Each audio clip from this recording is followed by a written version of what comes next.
This is a secondary school. Its main objective to provide efficient, large-scale instruction for students who are to be trained for a technological, work-oriented society. The primary instructional emphasis is on product rather than process, on output rather than method.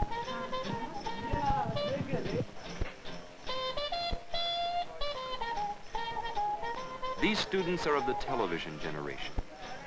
Their concept patterning has been conditioned by a communications revolution into which they were born. The mass media have oriented them toward an organic rather than a mechanical view of their world. Yet when they meet the significant human experiences about which literature speaks, they will spend much of their time in a static clinical examination of its mechanical components. Those of them fortunate enough to have a native skill in writing will do well. They'll produce a series of written assignments on a schedule set by the teacher. They'll write established answers to established questions about the stuff of literature. Students will pass or fail on this performance. Traditional processes have their place, but they need to be augmented. The individual's communications locus has now moved beyond the strictly written medium. Students must be given the opportunity to respond to English literature in other ways. If our literary heritage is to be made relevant to their world, we must add the opportunity for our students to make a multimedia response to it. To test this theory, an experimental class was set up to interpret poetry using this process. The first step is to have the students establish agreement on a broad definition of literature. This will give direction to the multimedia response. The teacher acts only as moderator and resource person. Having reached at least tentative agreement on a broad definition of literature, the students next select some short poems from the text and discuss them fully in the light of their definition. They are then asked to volunteer to work in a group dealing with a poem of their choice.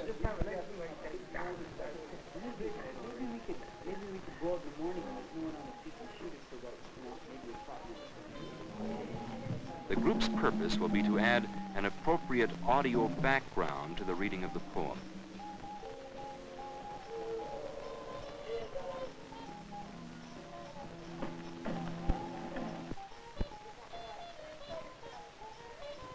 Evaluation of the group's product will be done by their peers, not by the teacher. This warm-up exercise challenges the class to establish an artistically viable relationship between the emotions and sounds latent in the poet's written words and their own audio-rich environment.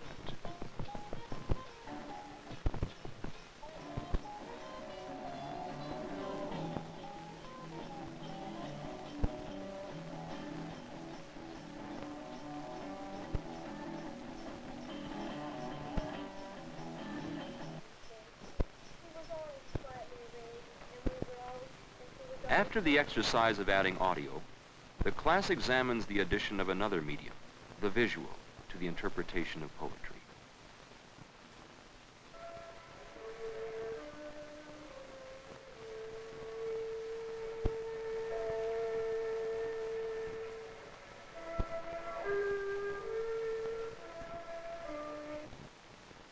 Following the film, students write critiques of its effectiveness in interpreting the poem. They are becoming aware of the excitement that the audio and visual can add to interpretation. A representative selection of poetry, both from the text and their own sources, is studied. The purpose is to select some for a multimedia response. Careful reading and intense discussion follows. The class's definition of literature is the basic reference point. Over a number of days, a wide range of poetry, from Shakespeare to Bob Dylan, is studied and discussed. The students select, by vote, the poems to which they wish to respond in multimedia.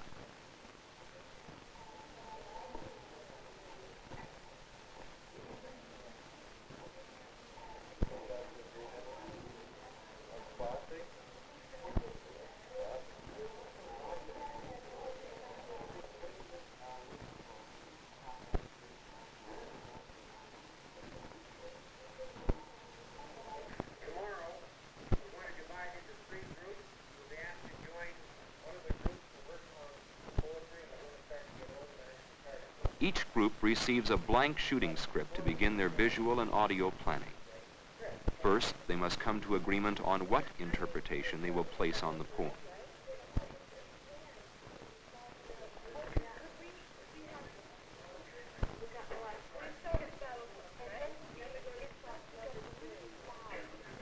Students are now actively engaged in the task of trying to relate poetry to their own environment in their own terms.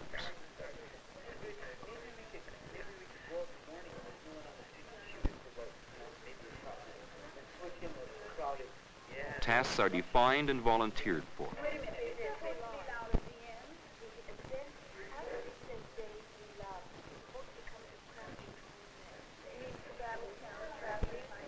The general format of the presentation is worked out.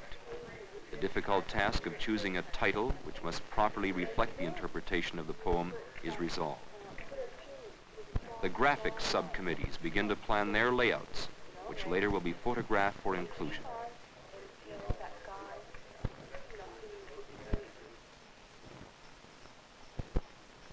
Since students have not previously attempted a multimedia response to literature, those volunteering as cameramen are shown the operation of the cameras by a local volunteer expert.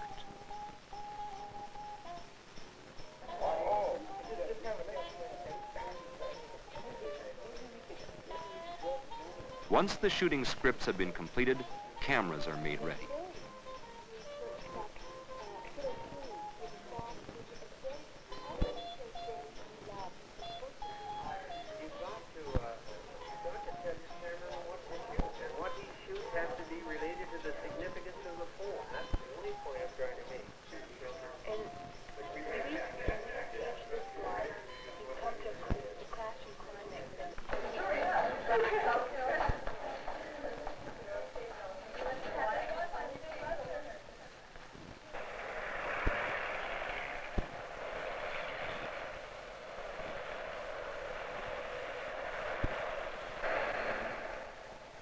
The novitiate cameramen will follow an agreed-upon script when photographing the needed visual sequences.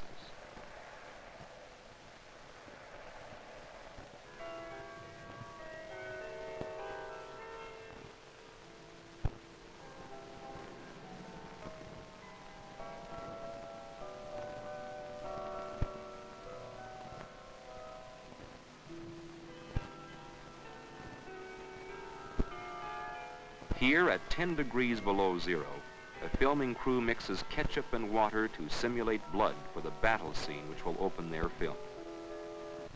In the classroom, other subcommittees work on their aspects of the interpreted film.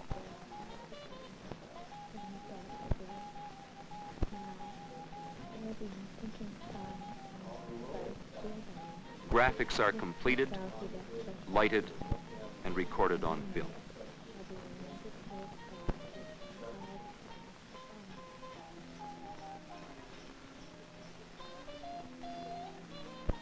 Audio teams work at recording sound effects and music as per the script.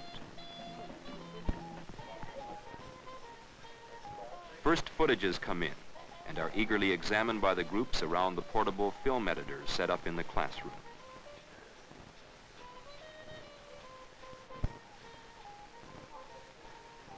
Sequences are checked for their compliance with the shooting script.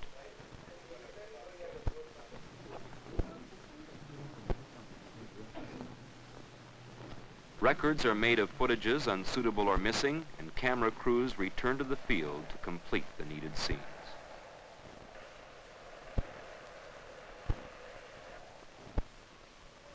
School hours are forgotten as the crews shoot their environment by day and night for the visuals needed for interpreting their poems.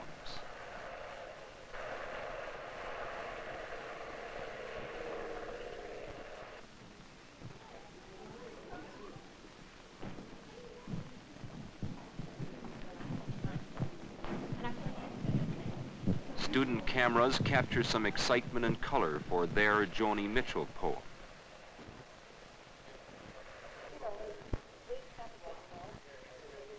The time comes to pull the visual sequences together in consultation with their teacher.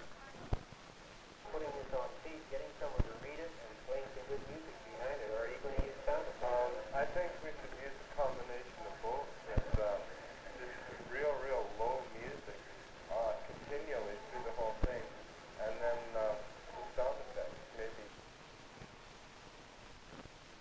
Sequences are carefully examined for composition, density, and length by the editors. Students discover that they must apply all their formal composition skills to both the visual and audio editing.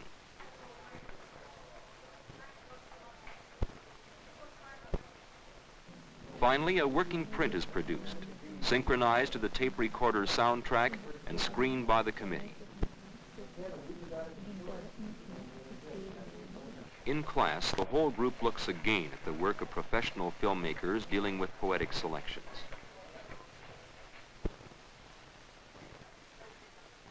This time, their judgments reveal a much more critical concern with the techniques and properties of the film medium as used in the interpretation of literature.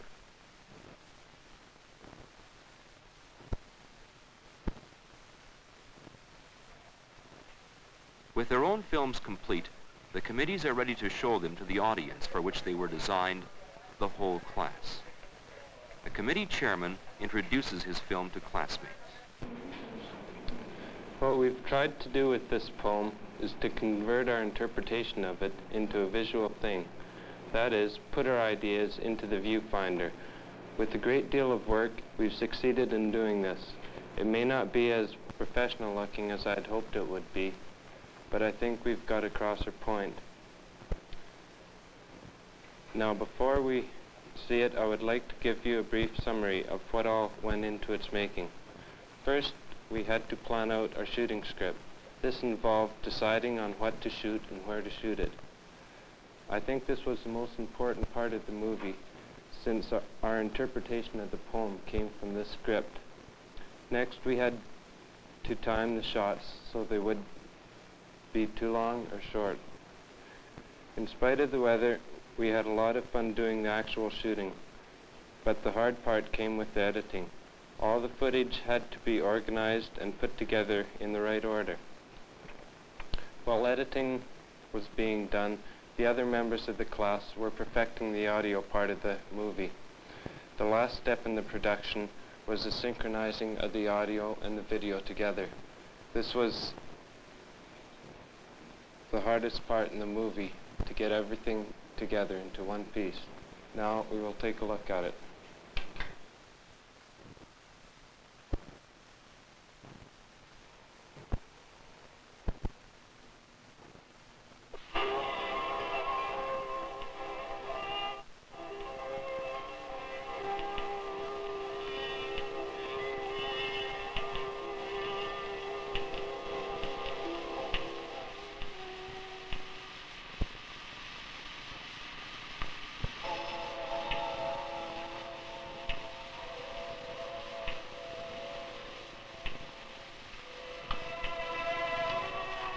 Rupert Brooke died from battle wounds in 1915 during the senseless conflict known as World War I. The death of this fine poet was a tragic waste. He died but left us his love, his poems.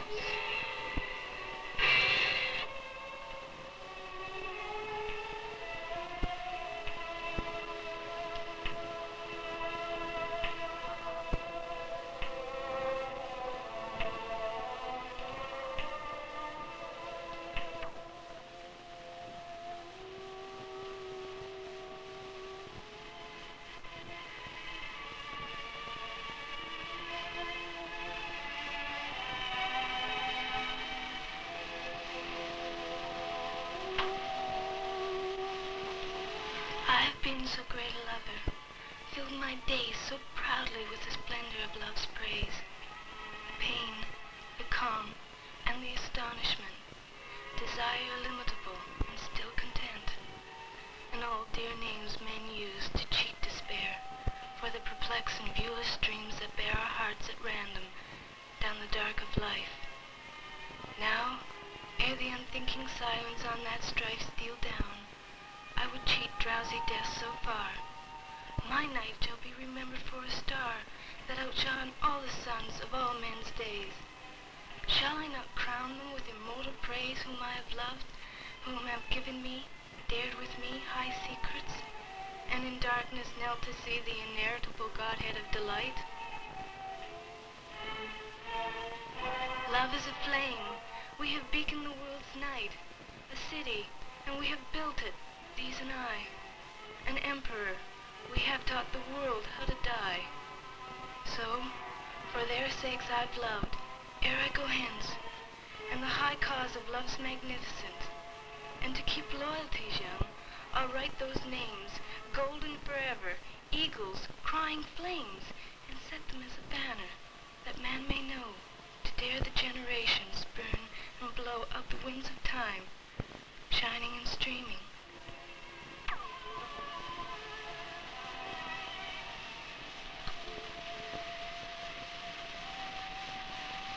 These I've loved.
All these have been my loves, and these shall pass, whatever passes not, in the great hour.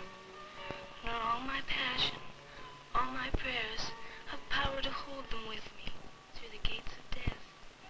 They'll play deserter, turn with traitor's breath, break the high bond we made, and sell love's trust, the sacramented covenant to the dust. I'll never doubt, but somewhere I shall wake, and give what's left of love again, and make new friends, now strangers. But the best I've known stays here, and changes, breaks, grows old, is blown about the winds of the world, and fades from brains of living men, and dies.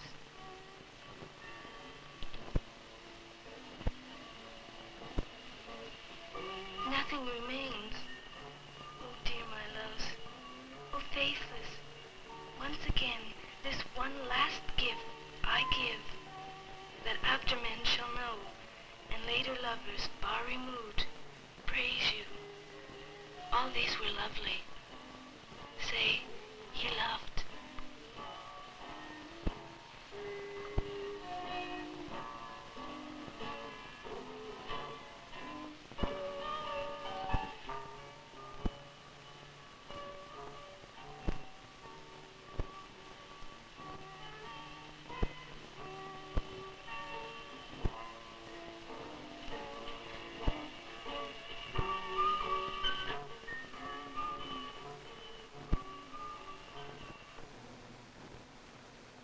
Following the screening, an intense discussion on the merits and demerits of the group's interpretation takes place.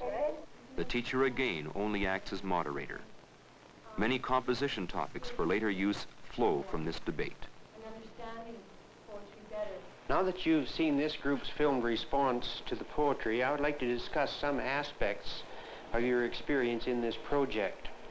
First of all, we've devoted a great deal of time in this class to the differences between the standard procedure in teaching English, using a written reply process, and a multimedia response.